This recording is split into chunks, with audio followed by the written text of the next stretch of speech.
Alright students, I am Ravi Verma and in this video we will start the new topic, that is transfer of charge. Through the activity number 15.4 we will learn this topic. In this activity we will learn about the construction of an instrument, an apparatus like this, which is called electroscope, and this electroscope is used to detect the charge on the objects. We will take a piece of cardboard like this. We will take a glass jar like this, and we will take a hairpin which is made up of metal, and we will unfold it and hold it like this on the cardboard. In this hairpin which has been unfolded, we will hang two identical aluminum foil strips.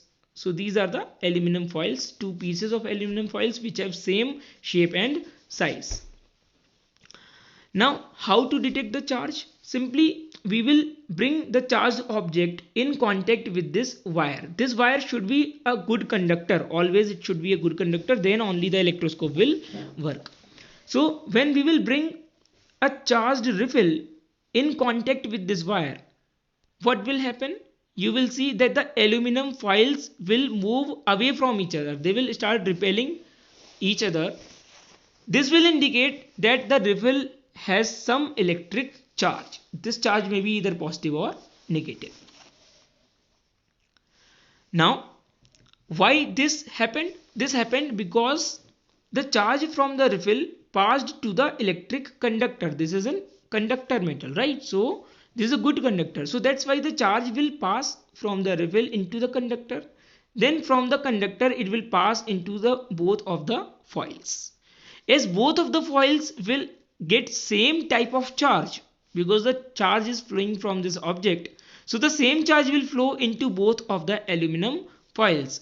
So because the foils are getting the same type of charge, that's why they are repelling each other, means they are moving away from each other.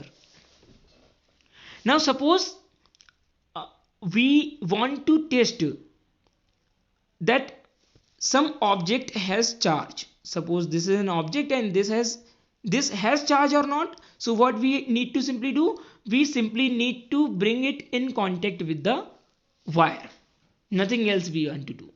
When we will bring the object in contact with the wire, if the aluminum foils move apart from each other, that means the object has some charge.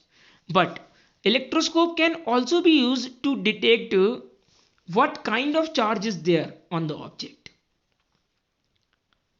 So for an example, suppose we have this refill and we know that the refill has charge, but we want to test that it is positive or it is negative charge. We want to test is it positive or is it negative charge. So what we will do, first of all we will bring the refill close to the wire and we will see that the aluminum foil strips have moved apart. Now we will bring another object. Suppose this is a rod, right? We will bring another object which has known charge, right? Suppose this is a rod which has positive charge. So we will bring this positively charged object close to the wire. Once again I am telling that if we want to test the type of charge present on the refill, first we will bring the refill close to the or in contact with the wire. The aluminum foils have moved apart. Then we will remove the refill and bring another object which has a known charge. Suppose this rod has a positively charged, this rod is positively charged. So we will bring this rod in contact with the wire after removing the refill, right? So then we will see if the aluminum foils move further apart from each other, that means the refill had positive charge. Why? Because refill had positive charge, that's why they moved apart. Then this object given certain more amount of positive charge, that's why the aluminum foils move further apart from each other. Now if the result or the observation is opposite. Suppose we bring this positively charged rod close to the wire after removing the refill, and if we see that the aluminum foils have gone back to their position, means they come close to each other, that means the refill had negative charge. Because aluminum foils initially had negative charge, when we brought this positively charged rod close to each other, what happened? This negative charge flown back to the rod. So that's why we can say that the aluminum foils had got discharged. So dear students, this is how we can use an electroscope to detect that the charge is there, and also to detect the type of charge present on the object. Now dear students, do you know that if we charge something, suppose this is a refill which has charged, so if we will touch the refill with our hand, then what will happen? That the refill will get discharged. Why? Because the charge will transfer from the object or from the refill into your hand, into your body, and then it will go into the earth. So this passage of charge is called earthing. This process is called earthing. Okay, now distance, look what is written here. Why something is written here. Repeat the charging of the foil strips and touching the paper clips. Every time you will find that the foil strips collapse as soon as you touch the paper clip with the hand. So when we will touch something with the hand, it will get discharged. Why does it happen? Let's understand. The reason is that the foil strips lose charge to the earth through your body. We say that the foil strips are discharged. The process of transferring of charge from a charged object to the earth is called earthing. So dear students, when some object loses charge, the process is called discharging, or we can say the object has been discharged. And when the charge moves from an object into the earth, this process is called earthing. Earthing is provided in the buildings to protect us from electrical shocks due to any leakage of electric current. Earthing is also given in all the electrical instruments, right? So that the charge should pass into or the current should pass into the earth, not into your hand. Now let's understand the story of lightning. These students, what happens during lightning? During lightning, you know that during any thunderstorm, what happens? That air moves upward while the water droplets move downwards. Due to this opposite movement of air and water droplets, there is a friction between them.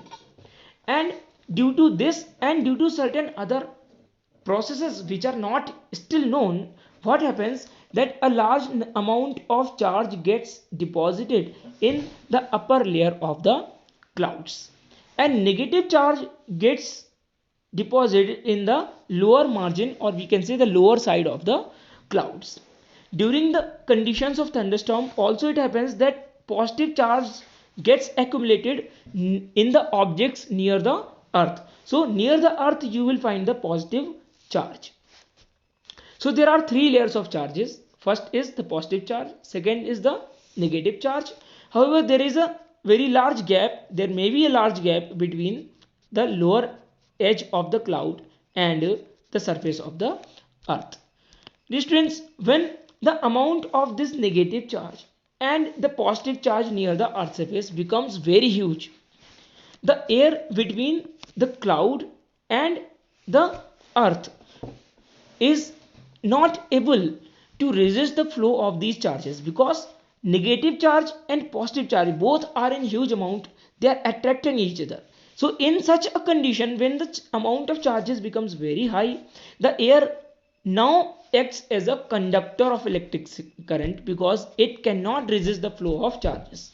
Now when there is very huge accumulation of charges, in such situation both charges start moving towards each other. The negative and positive charges meet, and because of this meeting in the sky, what happens? A very strong sound of lightning is produced, and light is produced, right? A streak of light is produced, right? So we can see the streak of light during lightning, and we can also hear the sound of thunder. So because of this transfer of charges, this is called, this meeting of charges is called electrical discharge. So we can say that lightning is a huge electrical discharge. So dear students, as we today know what is the actual reason of lightning, we need not to be worried, means we need not to think like our ancestors. However, lightning if strikes can cause huge damage to the life and property. So it is therefore necessary to take measures to protect ourselves. Dear students, there are certain safety measures. First of all, once you hear the thundering sound, what you need to do, you need to rush to a safer place. After hearing the last thunder, you should wait for some time and then only you should come out of the safer place. Now, how to find the safe place? Finding a safer place. Dear students, only a building or a house is a safe place, means you should be properly covered inside. If you are in a car or in a bus, you should be closing your windows. So if you are inside the car and bus, you are safe, but only if the windows are closed, right? Now during thunderstorm, what we should do and what we should not do. When you are outside a home or a building, right? Then what happens? Open vehicles like motorbike, tractor, construction machinery, open cars, these are not safe. When you are in open fields, you all trees, shelters in parks, elevated places do not protect us from lightning strokes. So when there is lightning, never go close to the poles or trees or shelters in parks or elevated places. In fact, carrying an umbrella in the thunderstorm is also not a good idea, because umbrella has a rod that is made up of metal, and that may be an attraction for the huge accumulated charge. When you are in forest, then there is no other means alternate to you. Then in that case, you have to be under shorter trees, not below the longer trees. So always take shelter under the shorter trees. If no shelter is available and you are in an open field, stay away from all the trees, stay away from poles or other higher objects, right? Or other metal objects also. Do not lie on the ground. You have to squat in this situation. What you need to do, you have to put your hands like this on your knees and you have to put your head between the hands. So then you will become the lowest target to be attacked by the lightning. So the lightning will not fall on you because you will be the smallest thing. But lightning always strikes the higher things, means which are higher, which have very large height. Now when you are inside the home, stay away from the telephone or telephone cords, electric wires, metal pipes, right? During thunderstorm, you should avoid all of these. You should not be come close to them. You can use your mobile phones, but it is not wise to call someone who is receiving your call on a wired phone. You should not take bath because running water may be a good conductor of electric current. Obviously, the water which is flowing in the taps is a good conductor of electric current. So don't take shower. Okay. Also, electrical appliances like computer and televisions, they should be immediately unplugged, means remove the plugs from their sockets. And electrical lights can remain on, means the bulbs can remain switched on. In the next video, we will learn the lightning conductors, right? Till then, revise this video and prepare your notes from the video. Thank you.